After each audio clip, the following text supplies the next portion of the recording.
Well, hello, everyone. Hello. Good to see you all here. My name's Lisa German. I'm the University Librarian and Dean of Libraries here at the University of Minnesota. And it's my delight to welcome all of you as we celebrate the 2025, wow, James Ford Bell Lecture. As I do so, I'd like to acknowledge the people upon whose lands we meet. The University of Minnesota Twin Cities is built within the traditional homelands of the Dakota people. It's important to acknowledge the peoples upon whose land we live, learn, and work as we seek to improve and strengthen our relations with tribal nations.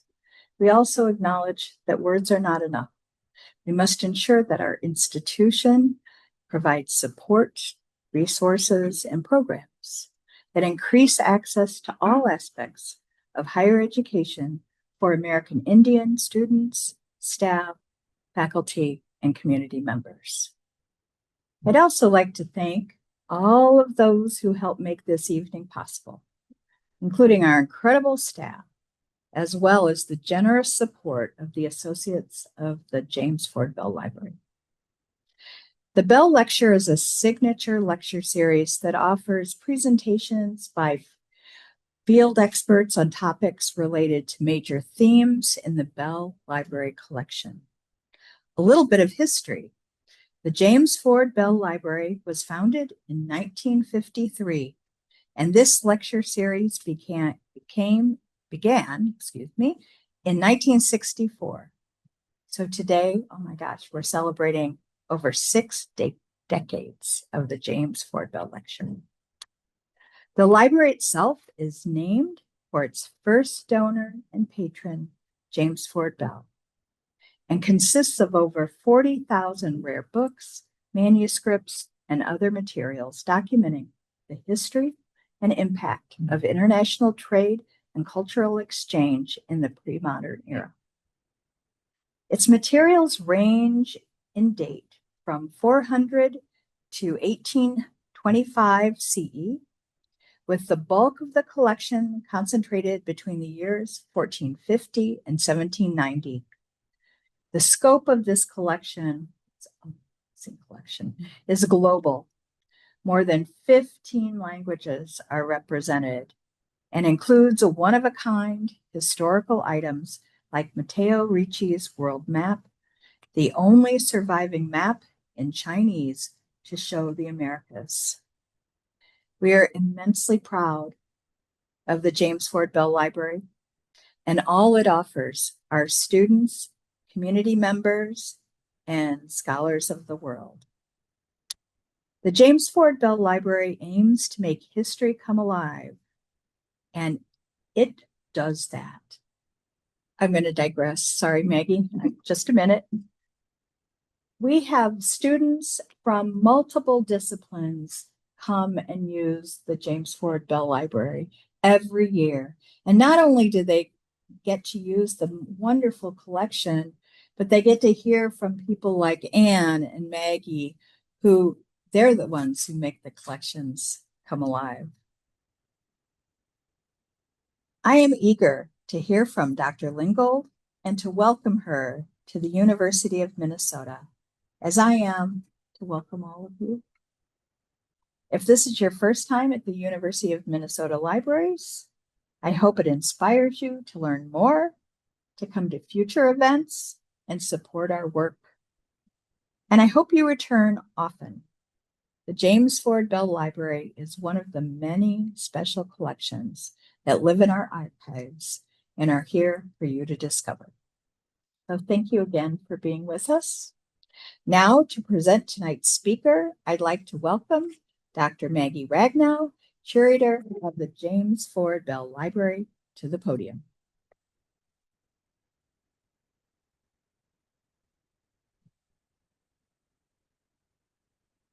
Thank you, Lisa, and welcome everyone. And welcome to everyone joining us online. This is the first time that we have live streamed the Bell Lecture.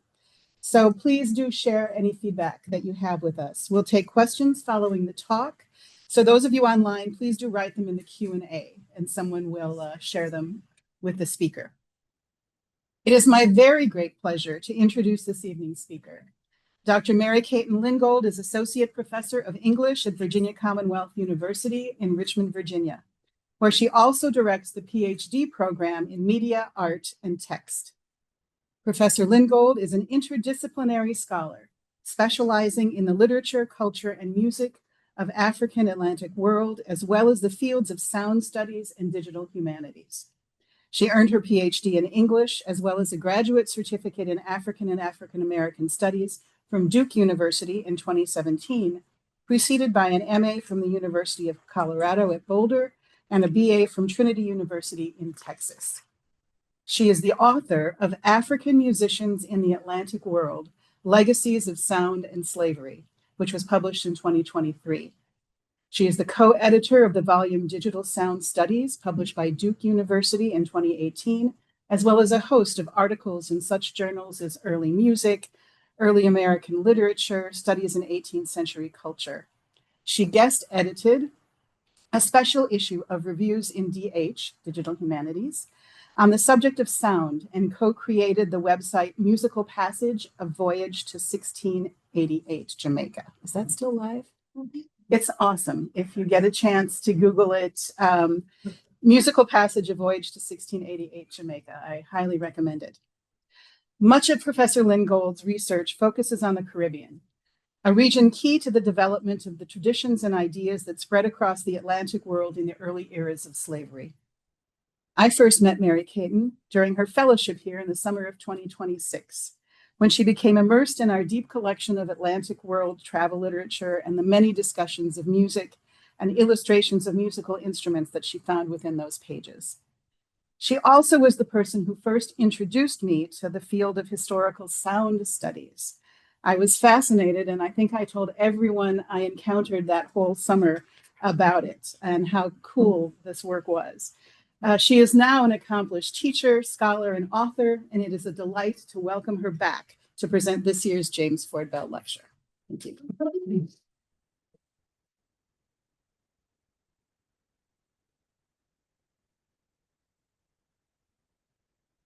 Thank you so much. It's really an honor to be here and a full circle moment for me as a scholar. My words tonight, I really intended sort of as a love letter to this collection and to all the people who maintain it so beautifully. I want to thank Maggie Ragnow, Ann Good, Anya Badal-Dawood, and the associates. Each of you have, in your own way, played a role in my time at the library today and many years ago. So I'm really grateful. And it's not lost on me how precious it is to have this resource as a scholar. So I'm going to dive in by telling you a bit of a story. We're going to dive right into a story, but don't worry, I'll zoom back out a little bit and tell you where we're going with this story in a bit.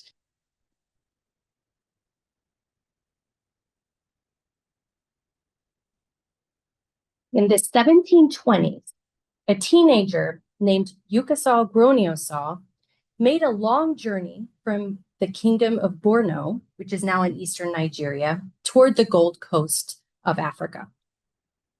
Groniosaw had a restless spirit and was eager to leave home in search of new adventures. A traveling merchant approached his family and offered to take this young man under his wing, and Groniosaw's parents agreed to this plan, seemingly unaware of the fact that nothing could be more dangerous than for a young Black African to travel towards the Atlantic Ocean in the care of a tradesman. His trek delivered him right into the hands of a Dutch slave trader who trafficked him to the West Indies. After living under captivity for several years, he eventually claimed freedom in New York and later immigrated to England. And it was there that he published a religious autobiography under the name James Albert. But before embarking across the Middle Passage and the epic journey that followed, he would make an inland crossing of more than 1,000 miles on foot. Groniosaw's trans-African migration resembles journeys that many captives bound for American slavery were forced to make. And he endured cultural confusion, disillusionment, and loss on the Eastern Atlantic before undergoing further traumas at sea. And like everyone crisscrossing the Atlantic world at the time, free and unfree, African, European, American. His migratory experience was shaped by what he heard, the things he heard and understood, and those he did not. During the journey from eastern Nigeria to the Gold Coast, Groniosaw and the trader shepherding him spent evenings hard at work cutting wood to build bonfires, hoping that the flames would deter predators from attacking their campsites. In daylight, they crossed through rugged terrain and villages that were increasingly foreign to Groniosaw. And the journey terrified the young man, who was, quote, in continual fear that the people I was with would murder me. Moving through these spaces, he would have experienced familiar sounds that helped to make sense of his changing surroundings. Perhaps the crackling of fire or the fall of his own feet. But he also would have encountered things that were strange and new to him, like the unfamiliar languages, and as he neared the coastline, the sound of ocean breezes rippling across Atlantic waters.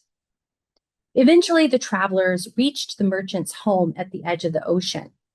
And when he arrived into this Gold Coast kingdom, which was not named in the book, Groniosaw heard something that astonished him.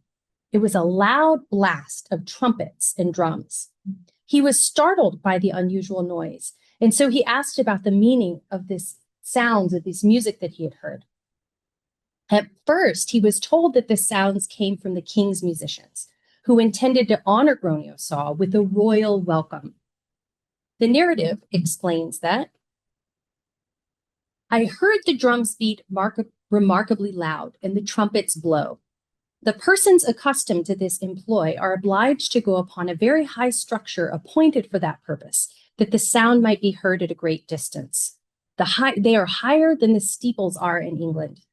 I was mightily pleased with sounds so entirely new to me, and was very inquisitive to know the cause of this rejoicing, and asked many questions concerning it. I was answered that it was meant as a compliment to me, because I was grandson to the king of Borno. So this is the story Groniosaw was initially told. But later, the sons of this traveling merchant, boys about his own age, told Groniosaw a very different story. They warned him that their king considered Groniosaw to be an enemy of the state, a spy. And these boys told him that he was going to be executed the following day. So in an instant, the blast of trumpets transformed from an imperial greeting into the sound of impending doom. This narrative never clarifies whether or not the boys or the townspeople were simply ribbing the young Groniosaw with these changing explanations, but terror did eventually come for the young man when the king sold him to a Dutch slaver. Groniosaw's story illustrates how even the same sounds, those of a proud horn and a thunderous drum, can be experienced differently across space and time, and for different people. One moment regal but inviting, the next powerful and terrifying. In my talk today, I will focus on how different listeners heard African performances across different parts of the Atlantic world, and how I use sound as an interpretive methodology in my research for my book, African Musicians in the Atlantic World. I also want to tell you about how researching at the James Ford Bell Library made my book possible and really helped to transform my thinking in important ways. So first, a little bit about the book. African Musicians in the Atlantic World, Legacies of Sound and Slavery, focuses on the experience of African musicians, both in Africa and in the Americas. And the book's scope, both in terms of geography and temporality, parallels the rise of plantation slavery, spanning roughly from the early 1600s through the end of the 18th century. It presents a cultural history of early Black music in the Americas, and it does so by deploying sonic interpretation as a key methodology for navigating the perceptual gaps between European listeners and African performers. The vast majority of the records that survived to document early African Atlantic performances were, of course, authored by Europeans who often did not like nor understand the music that they witnessed. And this is, by the way, of course, the very material that forms the bulk of or a large part of this extraordinary collection, travel writing, from around the globe and in this time period. So you can see why I came here to look for through these books. And in travel writing, of course, musical descriptions of musical life became virtually formulaic. When I first would find musical episodes and travel accounts, I thought, oh, this is so unusual and interesting. And then you keep reading them and you find them all over the place. It was really important to document. And of course, the beautiful exhibit under construction downstairs on the resonating power of music will really beautifully demonstrate the extensiveness of the documentation of musical life in travel accounts, which were written by such a variety of different types of listeners, from missionaries, sailors, colonial officials, a variety of perspectives. And these are just a few examples of this kind of images. And of course, some texts include notation and a lot of narrative description. So I found that examining narrative accounts and pictorial accounts for sonic experience productively decenters the perspective of outsiders who strove to document experiences beyond their comprehension. Sounds do not exist in and of themselves. They make their meaning when interpreted by listening subjects. So in order to understand what sounds mean, we must consider who is making the sound and why, and how it may have been experienced by a variety of listeners. And as Gronio's story that I told at the beginning of the talk demonstrates, listeners interpret sound subjectively according to their cultural training and individual experience. The episode also alludes to the role of musical production in statecraft during the pre-colonial era in Africa. And here's where my experience researching at the James Ford Bell Library really came into play. Here's me when I had my research fellowship in the summer of 2016 in the former location of the Bell Library. And I was just happy as a clam here with these books around me. And I also want to point out the card catalog that was there and became really influential. So I was here for an entire month, and it was such a transformative experience. At the time, I was wrapping up my dissertation and just barely beginning to think about how I might expand that research that I did in my dissertation into a book project. My doctoral research had focused specifically on representations of musical life in records of the Caribbean, primarily, but not exclusively, the British Caribbean. And when I was at the Bell Library, I was looking for more records like that, but I was also looking for anything I could find connected to music and travel accounts more generally. And thanks to an enterprising librarian of eras long past, when I dug into the card catalog under the heading of music and musical instruments, I found many references to books in the collection from all around the world. And I began to see that musical descriptions in books from the period were part of a much larger trend than I had imagined. And to my surprise, there were many references to travel accounts of Africa that included music. And I know there are some music history people in the room tonight, and I know it seems like, of course, there's a card catalog with something that says music on it. But let me tell you, I have been to many a research library around the world, and you would think music didn't exist because, sometimes unless they're specializing in that material, it's just not something that's codified. So this was a kind of a big deal to find this card. So this sent me on a journey to really, really immerse myself in the history of Atlantic Africa in the early modern period and these texts. And that really changed also the way that I saw the Caribbean and the way that I understood the world of slavery, and allowed me to understand things in ways that I hadn't otherwise. And I began to realize that there was much more I had to learn, also about the centrality of musicianship in Africa to the story I wanted to tell about American slavery. But to understand the world of slavery that Gronio saw entered in 1720, we must look further back to the history of African-European contact and trade on the Atlantic coasts of sub-Saharan Africa. From the end of the 15th through the early 17th century, Africans and Europeans established trade networks that laid the groundwork for the rise of slavery. And at this time, cultural exchange between Africans and Europeans expanded rapidly, and not only through maritime traffic. Trade routes connecting parts of Africa, the Mediterranean, Iberia, and the Middle East also facilitated migration and contact that included musical exchange.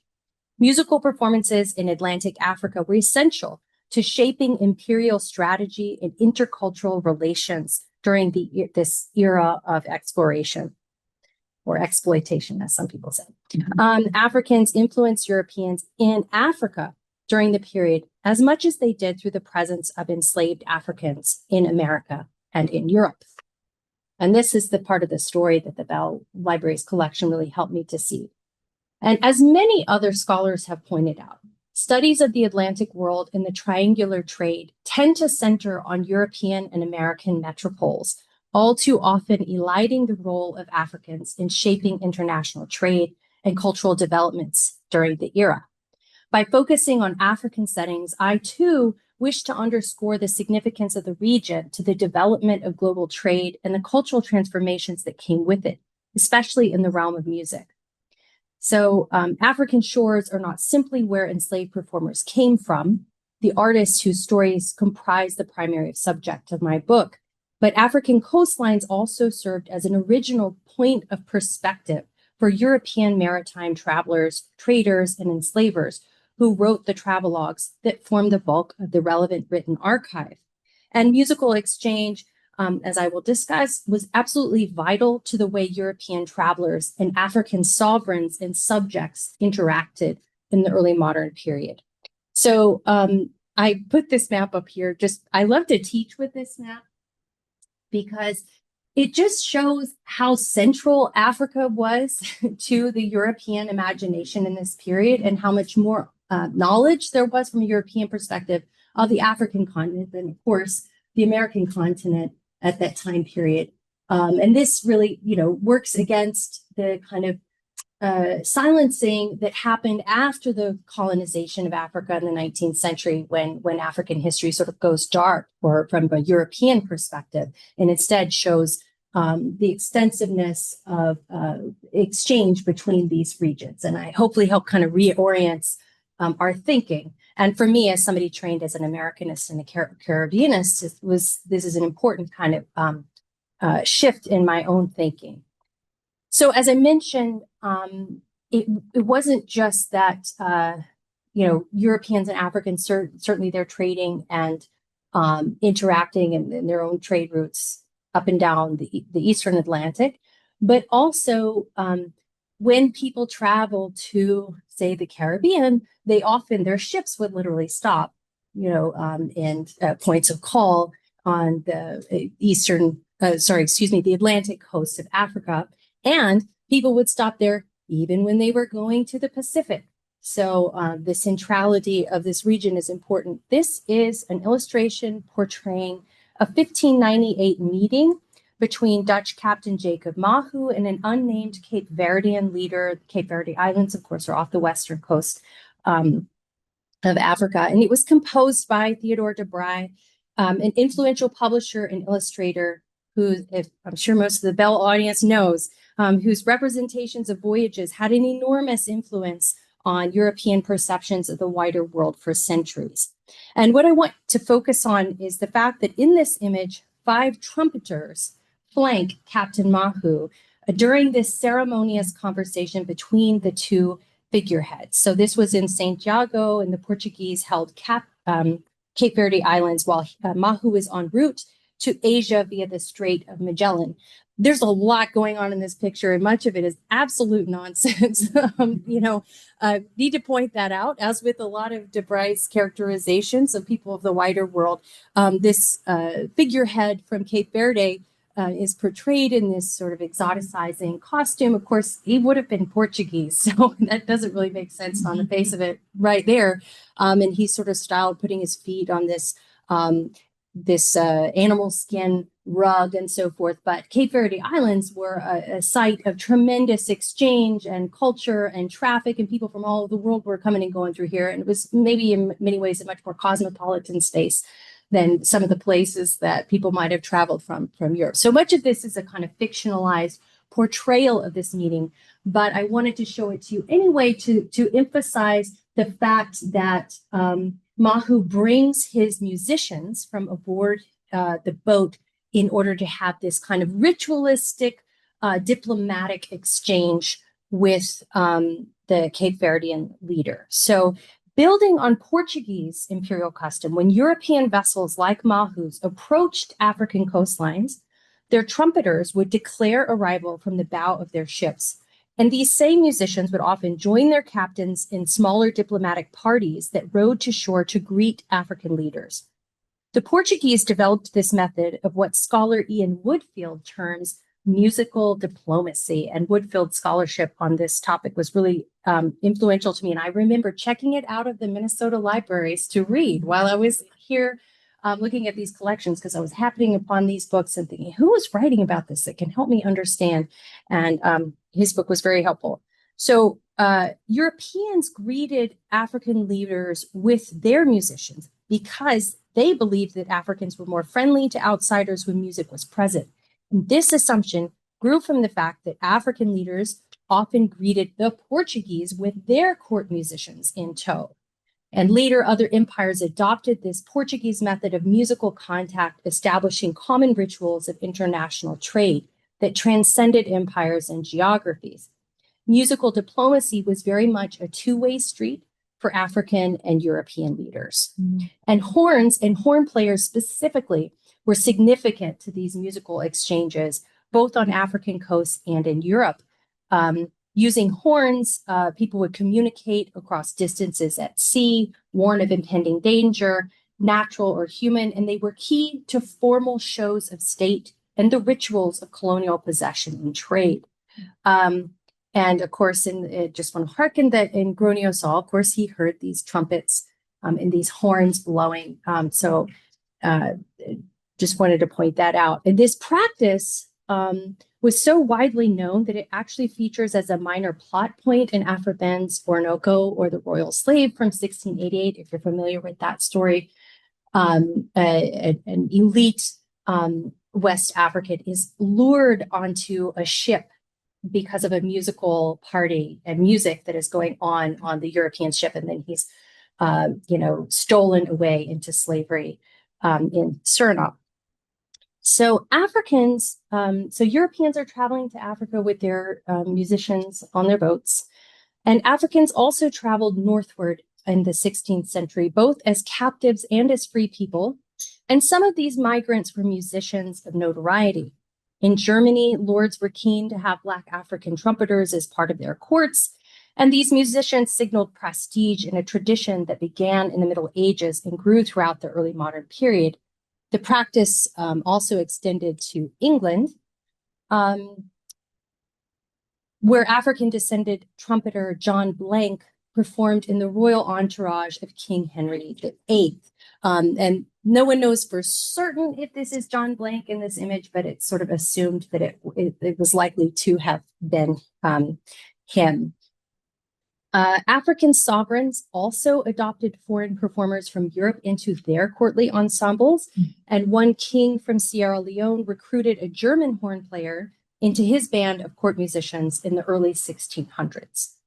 Horn players held significant roles in musical exchanges between Europeans and Africans in this era, in part because their instruments were prominent implements of both state pageantry and warfare in both regions. So these are horns from, I took this picture at a museum in Lisbon, and I know there are some folks who are familiar with the Kingdom of Congo in the audience, and the horn in the back really has iconic Congo designs on it. And some of these other horns, all from the 16th century, are from Sierra Leone and Angola.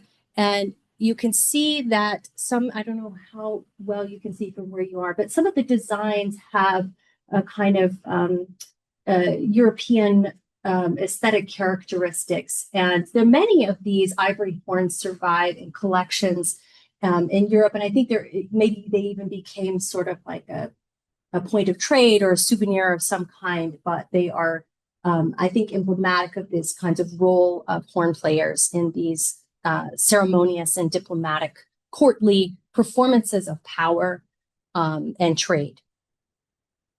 If you can hear a sovereign's trumpeter, then are you not in their dominion? Trumpeters and other court musicians helped reinforce leaders' sovereignty through public performance.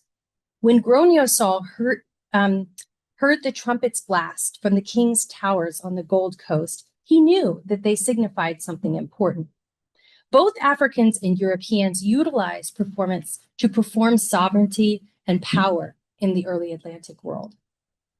During my research into representations of music in Africa during the rise of Atlantic slavery, I noticed that European travelers often described African performances witnessed in African settings very differently compared to the way that they portrayed similar musical performances in the context of American slavery. Largely speaking, European documentarians wrote favorably about the monarchic and military music that they witnessed in Atlantic Africa. But in the Americas, these very same traditions became the subject of fear and scrutiny, which I'll talk about a little bit further.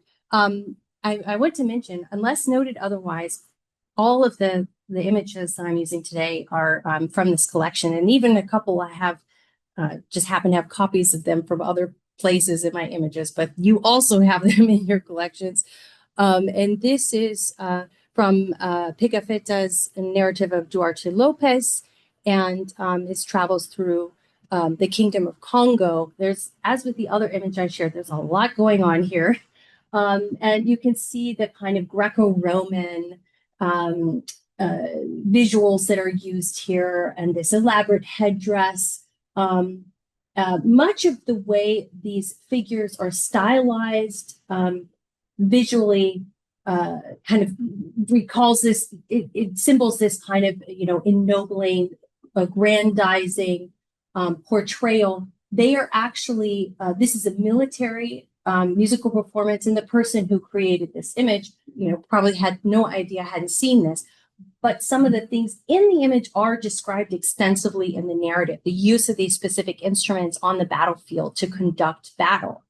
You can imagine why European readers might want to know how Africans are using musical instruments on the battlefield if they're anticipating some sort of military engagement. So there's actually quite extensive information in the narrative that is somewhat caricaturized and made into a little bit more of a simpler form in the image itself. But you can see here are a portrayal of African kingship and leaders.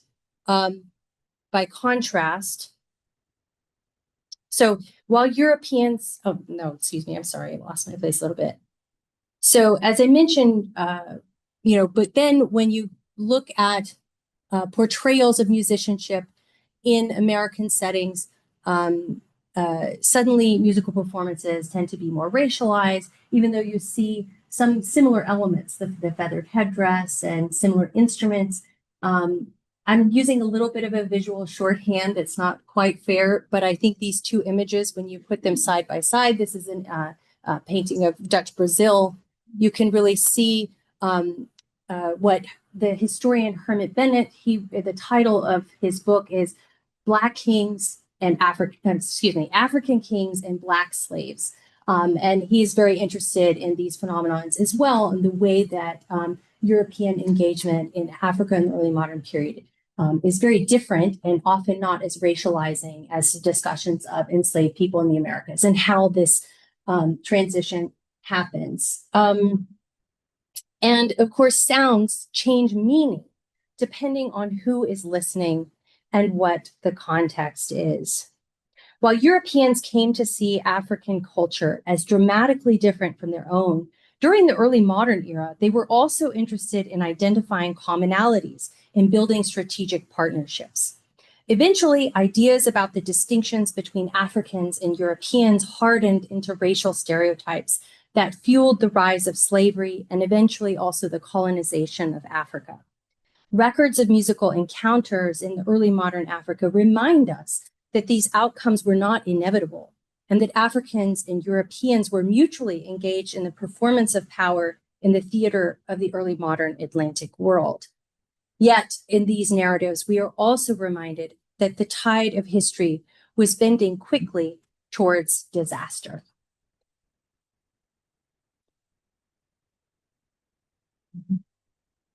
I'll shift now and transition to talking a bit about musical performances in the Americas in the context of slavery.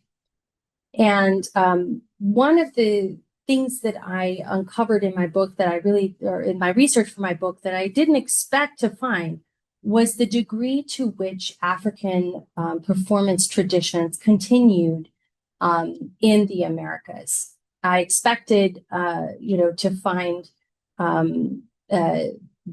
that the practices were immediately wiped out or that they were immediately blended across traditions. But I found again and again that whenever they could, enslaved people would gather with their kin and their country people to perform the music that they had performed at home. So I want to show now, turn to some examples of this from some items in the Bell collection that will maybe be familiar to some of you, from John Gabriel Stedman's narrative of a 5 years expedition against the revolted Negroes of Suriname. John Gabriel Stedman, of course, his manuscripts, his journals, some of his drawings are in the collection here. And he was an Anglo-Dutch Scottish soldier and mercenary who was enlisted to join the Dutch government's fight against Maroons, who were self-emancipated enslaved people who had established societies of their own and were in armed conflict with the Dutch colonial government at the time. And Stedman provides a really unique window into the experience of life in Suriname. And he was a musician himself. He had a fiddle with him. He partied a lot. He was kind of a wild guy. He was always going where the fun was happening. He was in an exploitative romantic relationship with a woman named Joanna, who was enslaved, but also had members of her family who were free. And so he kind of had a window into the world of the enslaved, the world of the free population of Black people in Suriname. And of course, he was in armed conflict with the Maroons as well. So his narrative has been important for scholars in studying these histories. And one of the things for students of travel literature, what makes it so extraordinary is that because the manuscript survives, and because some of his journals also survive, it allows us to really understand how things were sanitized or mediated in the editorial process. And it gives, some different kinds of evidence that we often don't have when we're looking at other kinds of printed records. I want to look for a moment at this image of instruments, which will also be featured in the exhibit downstairs. And when I looked at it for the first time, one of the things I saw was the kind of Europeanization of these instruments. I saw this sort of emergent scientific racism and the kind of scientizing of African performance culture. Here, I think the instruments are displayed in a way that resembles a kind of botanical chart. And that effort to kind of codify, we've zoomed ahead to the late 18th century, and that's what's going on here. His travels in Suriname was in the 1770s. Another thing I noticed that in terms of the Europeanization of the instruments, if you look at the banjo on the right, you see the pin extended from the instrument and this scrolled headstock, which is not how instruments, period banjos, were often constructed. Another thing that I was curious about, why do the wooden pieces, these instruments have these kind of splintery edges? Is this a way of kind of portraying these instruments in a primitivizing way? I wondered. The more I looked at this chart, however, and I'm going to tell you more about what some of these instruments are in a moment, I began to see also that some of these curiosities around the way the artist portrays these objects actually kind of help you understand how the instrument is constructed and played. Because these splintery edges, well, it's wood because of the way they're designed. the drums have these kind of nice little bows on the top of one end, some of them.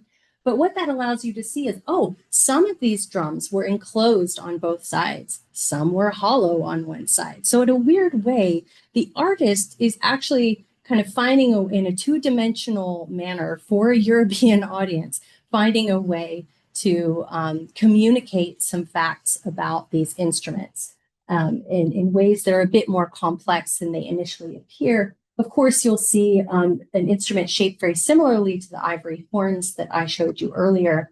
Ivory was such an important raw material in Africa, but there's no ivory in the Caribbean and in South America. So you can sort of see how the construction of instruments change as well. And here's a list of the names of these instruments. One other thing that I noticed, and I couldn't find a picture of this, I wanted to show, looking at the manuscript. This image, of course, is from the printed edition, one of the many printed editions of this text. But in the manuscript, Stedman, in his own handwriting, added in that he wanted to put the instruments charts. It wasn't originally. And not only that, I'm going to show musical notation that he included in the manuscript. And that was also written in his own hand. So he had a lot of, just literally hands-on in terms of his oversight of the way that music was going to be represented into the book. But one of the things I want you to notice about this chart, that calling back to something I said about how in my book I emphasize the long life of specific African performance genres in the Americas. He describes specific national groups, the Luongo people, the Papa people, and Creole, of course, indicates instrument objects that were unique to the Suriname environment. That's what it meant at the time. And another thing I want to point out also is the kind of diversity of drums and rhythm instruments that you get here. It's not just like, oh, they use drumming. It's a lot of different kinds of drums and in different ways, and the kind of range of materials there. As I mentioned, there's also excerpts of musical notation in Stedman's narrative. The only other bit of musical notation is of birdsong. And here he composed a song purporting to represent a song sung by a ranger who had to say goodbye to their lover before going into battle. And rangers, depicted here in an image engraved by William Blake. Many of the images in the book were by him. But rangers were enslaved people who were offered their freedom in exchange for service to the colonial military. And so he imagines a song from the perspective of those rangers.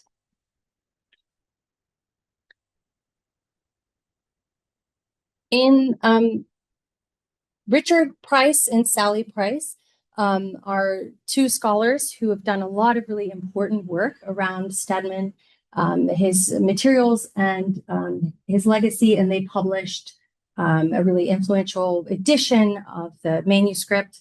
And they also discovered, throughout the course of their research, that many of the instruments that were portrayed in Stedman's narrative actually survived in a collection in the Netherlands in what was then the Volkenkunde, but has been renamed recently the Wereld Museum. And I had the opportunity to go and see these objects. Here's two of them, a drum and the Creole banya. Of course, the word banjo, there were many versions of that word in this time period. Banza, banya, banjar, banjo, and many others. And this is actually the instrument that is depicted in the chart. And it is the oldest known authenticated American banjo, which is really extraordinary, and extraordinary that it survives. Many of the instruments that are portrayed in the chart, the Prices believe that Stedman did collect them, but they don't know what happened to them. And there's some, they sort of speculate that it could be in a box somewhere, that they were kind of miscatalogued.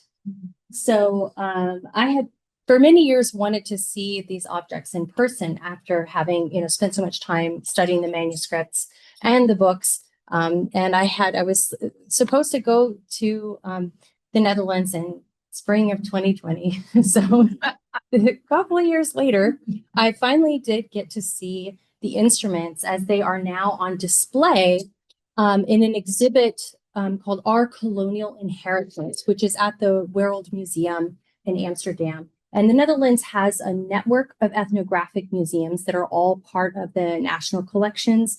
And this exhibit, its goal is to really self-interrogate the story of the museum and its ties to colonialism and these practices of collecting and ethnography, and really to draw attention to the Dutch populace about its ties to colonialism.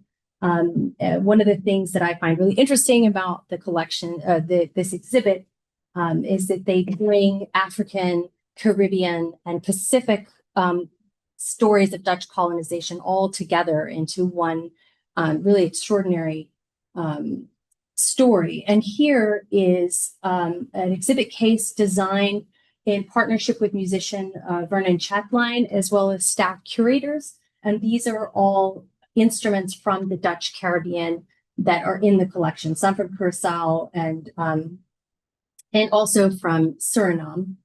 And you can see Stedman's banjo is in the middle, and it's designed to be like a boombox. And you can go and you can press these little buttons and hear the instruments, which is really kind of interesting to see how visitors to this space interacted. So I thought this audience would be really interested to see how the instruments in Stedman's collection, are being part of this, the kind of reworking of national narratives in the Caribbean, in the Netherlands. So I believe I still have a little bit more time. Yay. So I get to play you some music that we mentioned earlier. And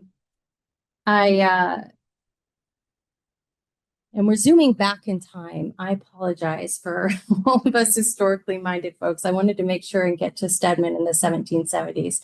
But now we're going to turn back the clock and go to Jamaica in the 1680s and talk a bit about this really extraordinary record, not just of early Caribbean and African diasporic music, but African music as well. Sometime in 1687 or 1688, a large musical gathering took place in Jamaica. And this particular festival inspired one of the most unusual and elaborate accounts of early African Atlantic music. While there are many surviving written descriptions and illustrations connected to gatherings in the Caribbean and broader plantation Americas, just one source attempted to fully capture the sounds of performance in notated form. Hans Sloane, natural historian and traveler to Jamaica, asked a man named Mr. Baptiste to transcribe the music performed by ensembles of enslaved musicians from several different parts of Africa. The musical festival that inspired Mr. Baptiste's notations was notable because of the amount of musicians present. Explaining the event in the transcriptions, Sloane wrote that, quote, "Upon one of their festivals, when a great many of the Negro musicians were gathered together, I desired Mr. Baptiste, the best musician there, to take the words they sung and set them to music, which follows. He also indicated to readers that, quote, you must clap hands when the bass is played and cry, Allah, Allah. It's not clear if that term refers to the Islamic deity, which there certainly were enslaved people in Jamaica at the time who were Muslim. It could also refer to practices of ululation, possibly. And his words also suggest that he expected his audience in Europe to attempt to perform the music on their own. Mr. Baptiste's transcriptions offer a glimmer of insight into the character of performances, and they raise fascinating questions about the world of the enslaved musical festival. These pieces are some of the earliest notated records of not only African diasporic performance, but also early modern African music in existence.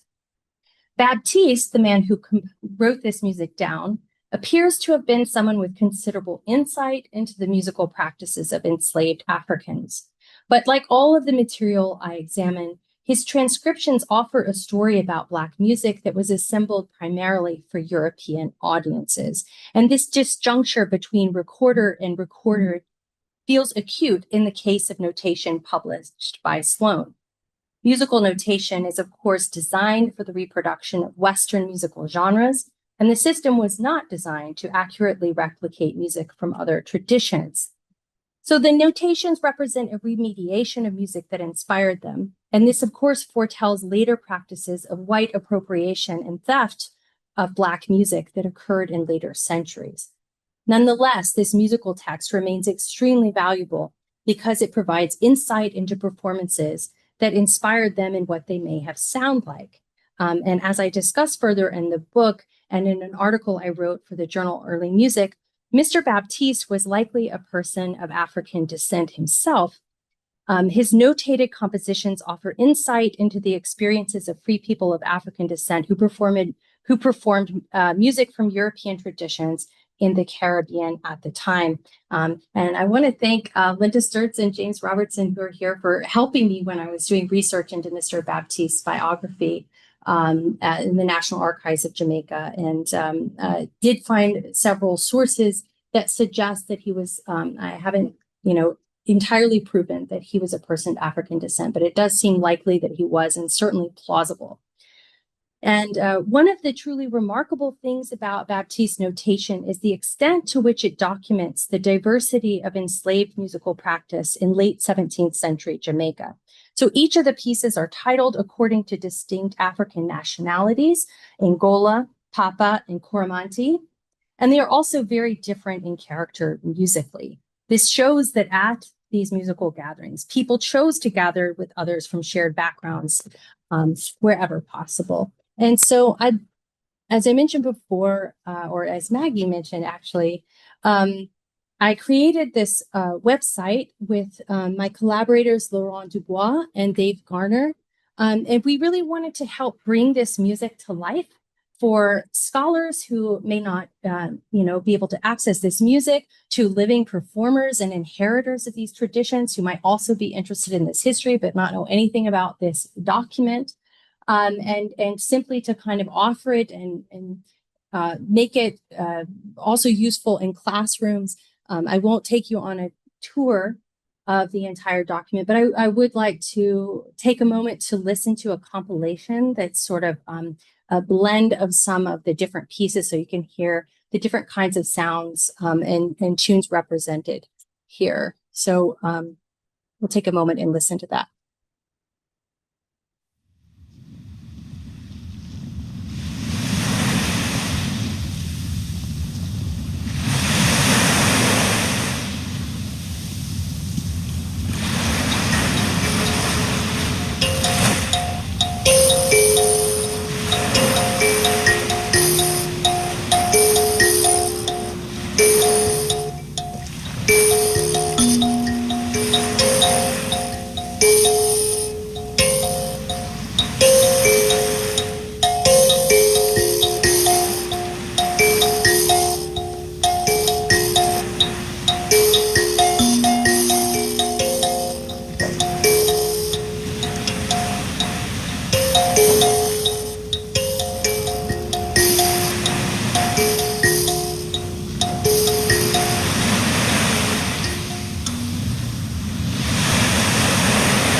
There we go. Thank you for listening. And, you know, as much of my work is trying to understand these histories and what happened in the past and really rectify the stories in the way we understand, to me, what it's really all about is these kind of musical collaborations. And after we made this website, performers in Jamaica and the United States and the United Kingdom have been able to explore these pieces and bring them back to life on stage. And fundamentally, I'm really interested in acts of remembrance and ways to engage this extraordinary legacy of enslaved musicians and the impact of their art in really transforming global music. And I hope to be just a small contributor to that work of remembrance. And as a way of conclusion, we must take sound as seriously as print and material records if we want to understand the lives of Africans in the Atlantic world in the 17th and 18th centuries. For the sounds of performances that enslaved musicians created did not evaporate into an unrecorded past. They were heard and documented by many. And as the numerous accounts I uncover attest, and as other scholars have demonstrated, musicians and those who gathered with them reproduced sound every time they sat down to play, as did their descendants who carried forth across spaces and through centuries. Until Africans and their descendants are brought to the center of the story of slavery's past, we will never begin to understand the foundations of Atlantic modernity. The sounds and sound systems that enslaved people brought with them to the Americas were diverse and abundant. They were local and global, reflecting cultural exchange in the Eastern Hemisphere that preceded European conquest. So to understand what sound means to people is to understand in some sense who they were and what mattered to them. Thank you very much.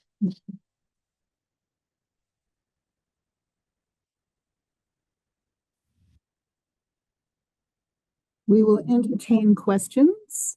And if you have a question here, I'd like you to raise your hand so I can bring the microphone around. And you've got one too? Okay. So does someone have a question?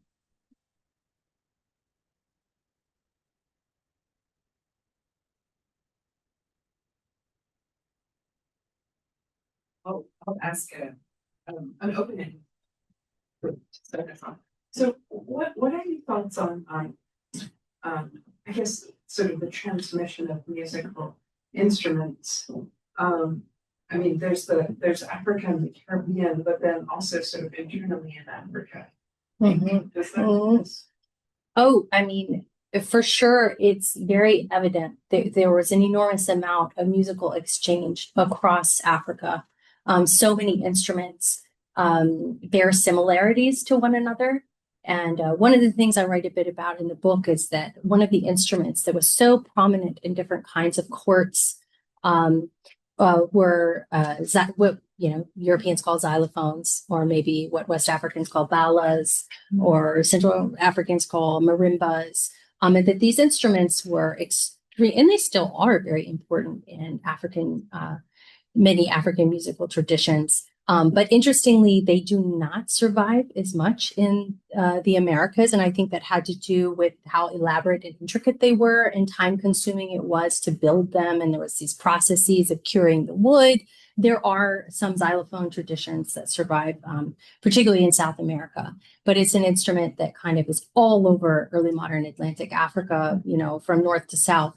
And is less prominent. And it became interesting for me to track, which instruments kind of translate to the American context. And of course, the banjo is the sort of iconic exemplar of that. And as my mentor and collaborator, Laurent Dubois, writes in his book on the history of the banjo, it became such a prominent instrument in the Americas because it was relatively easy to build and the materials were there. There were as many gourds and calabashes in the Caribbean, so it was easier to construct.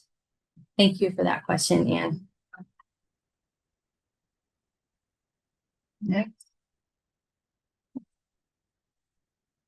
Hi there, we also have it online. Oh, great.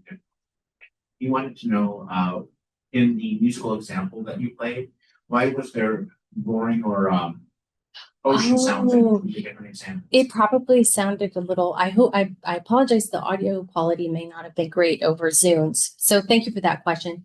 That piece was really just a kind of interpretive compilation of all the different pieces. And we wanted to kind of signify the middle passage and the oceanscape and kind of the meaning of the transatlantic crossing of this music, but it was really more of an aesthetic choice than a historically informed one. And I didn't get to share different clips of the different pieces, but if you go to musicalpassage.org, you can hear each of these pieces individually. And each of them, we offer an example that's kind of straightforward, just the notes, and then one that's a little bit more interpreted. Because there's a lot that's not on the page. There's a lot we don't know about the instruments that would have been used. And so we wanted to signal to visitors to the site, hey, you can take this in different directions. There's even my own interpretations of some of these pieces have changed a lot over the years. And I'm like, oh yeah, it probably would have been this instrument instead of that instrument. And a lot of it's very open for interpretation. And I wanted to share with you a piece that just allowed you to kind of enjoy some of the music in a compiled manner. Thank you for the question. And I believe you had a question here. Oh, okay. You have the mic. All right. Just curious. Oh, yeah. What instrument in the piece did you play first? Oh, which one did I play first? Stedman's banjo. Yeah, I was like, I gotta see this thing. Let me pull that back up. Yeah. Yeah, I had to go right there. I was a little disappointed to see it behind the glass, but it was also really cool to see another creator, Vernon Chatline. I believe he's from Curacao. He's a musician. And so it was really neat to see how a living artist, was engaging this object's history. And they are not playing the Stedman banjo in the recording because it's very fragile. So thank you for that question. Could you talk a little bit about how the music changed among the enslaved peoples once they came to the United States, and when the music engendered fear in the enslavers, how that might have changed the quality or the type of music that was played? Yeah, thank you for that question. There's a lot of ways that the music changed. I mean, one I mentioned that they often didn't have instruments that they would have played, and so they had to recreate them with great effort.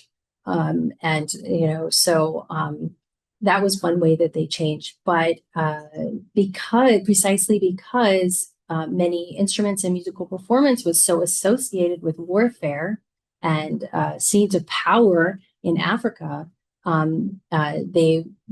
Europeans and slave societies were extraordinarily fearful of the music. Not only, and in the context of the places in the Caribbean and in Suriname, the population of people, there were so many more enslaved people than there were white colonists. So they lived constantly in fear of uprisings, and there were many, many uprisings, and just about every one of them had music involved. So in the United States, or what was not yet the United States, in South Carolina, the Stono Rebellion was accompanied by drums, and then there were laws on the books banning their use, and there were laws prohibiting drums and horns in many plantation colonies. What's interesting is that the traditions kind of survived anyway, especially in the Caribbean. So it's quite interesting if you look at the laws on the books, and there were, of course, people who were punished violently. It wasn't that they weren't repressed, but one of the things that fascinates me and that really moves me is the degree to which enslaved people insisted on creating spaces for their music. It was just continual from day one. It was happening, and it happened no matter what the enslavers tried to do to make it stop. And to me, that's really extraordinary. So thank you for that question. And I'm not sure if I answered all of it, but so if not, let me know. Yes, Could you see, we'll get you the microphone. Yeah. could you trace things that you thought of as more from Islamic high culture, you might want to call it? Yeah. Because they have wonderful variety of instruments and you can sometimes hear little bits of it in all different kinds of music in Europe and in, what do they call that? The early Renaissance music or. Yeah. And in West Africa, certainly, Yes. And in the Islamic traditions there, definitely, I wouldn't say I'm expert enough to answer that in a fulsome way, but suffice it to say, I have no doubt that, there were musicians here who were people of Islamic faith and that would have influenced their musicianship. Your question about religion made me think about part of your question that I didn't answer, and something that I emphasized in my talk, the degree to which Europeans, largely speaking, wrote favorably about monarchic and military music in Africa. They did not write so favorably about ritual and indigenous African religious music. And those kinds of performances. So I think that's really important to point out that there was a lot of criticism and fear, and especially among the missionaries, who were there to Catholicize. They were not into, indigenous African religion. Interestingly, they wrote a little bit more positively around Islamic faith practices, which kind of is counter to what we might expect. But they saw in Islamic Africans something, a shared kind of alliance of these Abrahamic faith traditions, and there was quite a lot of writing, quite sympathetic to Islamic West Africans and very critical of Africans who practiced indigenous African religion. And I'm blanking the name of there's a scholar of West Africa who has written really interestingly about representations of Islamic faith in the early modern period, whose name I'm blanking on at the moment. But that suffices to say that in addition to being afraid of revolt, enslavers in the Americas were also afraid of sorcery and poisoning. And so they saw these ritual practices and the music that was associated with it as very threatening. And so whether it was funereal practices and the like, so there was a lot of tension and fear around that type of musicianship as well. Again, a lot of fear and repression, and yet a lot of carrying on with it at the same time, which is kind of paradoxical. Yeah. So see you there. Thank you for your talk. You're welcome. I'm wondering if there are parallel studies of vocal music. Oh, it's interesting that you bring up, did you say vocal? Yeah. One thing that's I found kind of interesting is that a lot of vocal music is described, and this is a song here, this piece Angola. This one under this Coromantee piece, the Coromantee where they refer to the Akan peoples of what is now Ghana, and Coromantee is a really significant national group and memory thereof within Jamaica. And this piece here is actually 3 pieces. They're 3 totally different pieces, which is really extraordinary. And one of them presumably is vocal, but these words, it's just not clear how they go with the notation at all. Whereas this more clearly, the Angola piece does align. But a lot of the, I would say that vocal music was described quite a bit. Instrumental music was more portrayed in illustrations. And, there's not a lot of notation. This is the first, not the absolute, well, it's the first, to my knowledge, of sub-Saharan notated music. Again, it's in Jamaica, interestingly. But so there aren't similar excerpts of vocal music. One thing that was challenging for my study in earlier periods is that travel authors tended to write about the instrumentalists and male musicians, because a lot of the instrumental the traditions were exclusive to men, including what is referred to as the griot tradition of West Africa. And women are portrayed as sometimes vocalists, but their practices weren't as well documented in those earlier eras. So there's a lot that we knew happened that we just don't have clear records of, which is something I have to count for as a researcher as well. How much is what you're seeing? You know, there's the evidence, but then there's also all the stuff that you don't have evidence for, but it doesn't mean it didn't exist. And taking that into account can be really challenging, yeah, for any researcher. So, those questions, yeah. Can I ask another question? Sure. So actually goes with Chris's, I think, and it's been on my mind writing caption cards for the exhibit that's about to be done. And that is there a difference between sound history and music history? Oh, yeah, I would say yes and no.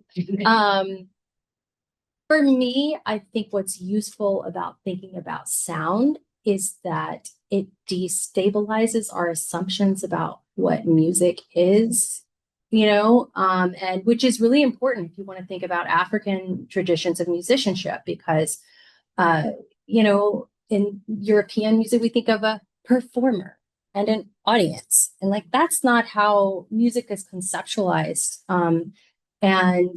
So I think thinking about sound and how it's being understood and crafted and experienced, for me at least, really helps shake me out of the kind of boundaries of what music is in the way that it's taught and from a Western perspective. And one of the things that I came to understand as I really tuned into the sounds and the instruments, descriptions of African instruments, was write a bit about these kind of jangling and rattling and buzzing, which are really key to instrument design and is really highly aestheticized in many African traditions, whereas in European music, you know, there becomes this preference for clear, bright, precise tones. And I think that's an example of where thinking about sound is really vital if we're going to reconceptualize music and musicianship and to think about it experientially as well. So it's they're related. I think of music as a highly aestheticized form of sound production, but it is under the umbrella of sound. And that distinction, I don't know that it would be relevant in all cultures. You know, I don't know. So thank you for that question. Yeah. Yeah. Thanks so much for presenting so much of this music and sound. When I was on your website and came across this sloan, as every time I've seen this sloan excerpt, I've wondered many things. I have some very specific in the weeds questions about barring and beaming in that last piece, but we could get to those maybe one-on-one. But I'm always struck by the fact that the Coromantee is not just a three-piece medley, but there's just so much more Coromantee music there, and the Papa is basically just a tiny little excerpt at best, a sketch really. Have you seen more of this, or is your impression that the Coromantee was the focus of this particular performance, and the Angola and Papa were just sort of in passing? Is it possible, based on your research, that Baptiste was most comfortable with Coromantee music, just based on the amount that's there? Those are such good questions. I would say that I don't think we could take any of the titles at face value. You know, I think we can, I think what they do show is the diversity of distinctive African traditions, for sure. I don't think that we're certain that Angola is Angola. I don't think we're certain that Papa's Papa and that Coromantee is Coromantee. However, and I know you study modern Jamaican music, so I think you'll find this interesting. So Angola was often used as a term in the time period to encompass, not just what is now Angola and what was then the Kingdom of Angola, but also the Kingdom of Congo, and that broader region. So it could have sort of signaled people who came from that broader region. But when I collaborated or heard Jamaican musician, well, let me get back up. I told you about this performance at the Institute of Jamaica that Herbie Miller and Matt Smith coordinated with Chinna Smith, who's a reggae session guitarist, famous Jamaican musician, and his Nyabingi Rastafarian ensemble. There was an event held where they interpreted these pieces live.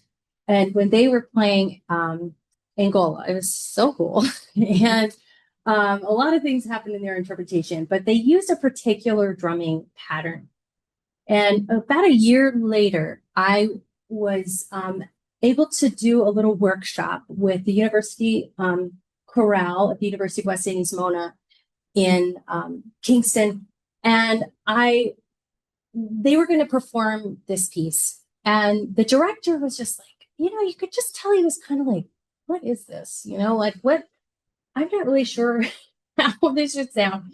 And then a percussionist from the music faculty came in and they tried all these different drumming patterns under Angola to try, because there would have been some percussion. What is the rhythm here? It's not even portrayed in the notation at all.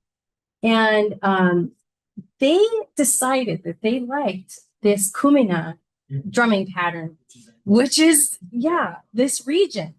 And it just worked best. And it's the exact same drumming pattern that Chinna Smith and his band chose. Now, that in Jamaica, Kumina is known as being like highly African. So maybe that, that was the reason they were playing it. But first of all, I'm not sure that matters. I lost my train of thought. One thing I want to say is that it's so valuable about collaborating with musicians is that I think in the Caribbean, maybe more than anywhere in the world, the knowledge of African music and Pan-Caribbean music and drumming is tremendous. Like from a Western trained American musician that I am, I'm like, oh gosh, I'm going to put drums to this? I don't know what to do. But you go to Jamaica and they're like, let's try this, let's try this, let's try this, let's try this. And they know Pan-Caribbean, Pan-African. So the knowledge that modern Caribbean musicians have because of their investment in this, so it's not that I'm saying they intuited, this original music, but just their bank of knowledge and collective cultural historical knowledge through their traditions really opened up an exploration of these pieces that from my point of view and my positionality and my musical training is just not accessible to me. And I find deeply moving. And it's moving to me, the conductor, the director of the chorale, once he heard that Kumina song and he saw Chinna Smith and his band play, he's like, I got it. It made sense to him because it was bringing this historical music home to a living tradition. And I find that really rich, even if it goes against some of the kind of like historical performance ideas of what it means. But to me, it's less about the truth and more about memory, to a certain extent. Yeah. Transferred information transferred over generations. Yeah, absolutely. And transformed also. The audience member said to transferring knowledge across generations and transforming. Yeah. Just maybe it's very silly what I'm saying, but I think that actually what the musicians do is exactly the opposite process of what European trained musicians are doing. We're looking at the score and we're trying to actualize the sound, while traditional musicians have the sound and they are trying to map it onto the written stuff. Yeah. So it's a completely different process. And when you have a practice that is enormously rich, you are going to try to figure out which patterns, which things actually fit into what you see, rather than we try and go, my God, how am I going to do that? Exactly. So that's possibly one way of looking at things. Thank you. And thank you. And ways of kind of the use of the ears and interpretation through sound that is highly developed by musicians trained in improvisation and in vernacular tradition. So, do we know for which instruments were these? Because there were different instruments there. Do we know for which instrument it was? We don't. We don't. There's speculation. Sloane's an engraving in this volume is said Stedman had, his surviving banjo was the earliest known object. But the representation of the banjo in this book is the earliest known visual representation of the object. So we would just like to assume that there was some instrument similar to a banjo here, and we used it, a fretless gourd banjo, on some of our interpretations, but could also be a type of harp. We don't know. We really don't know. And we don't know how accurate the notation is, So what I love about the notation is that how diverse it is, that it's a lot of other, if you've looked to some of you at travel literature and music represented in it, it can be very overly simplistic or sort of, and this is at least striving for complexity and diversity. But it's a good question. I think I'd like to ask you to join me in thanking Mary Caton Lingold for a very fascinating talk. Can we put this to the last slide?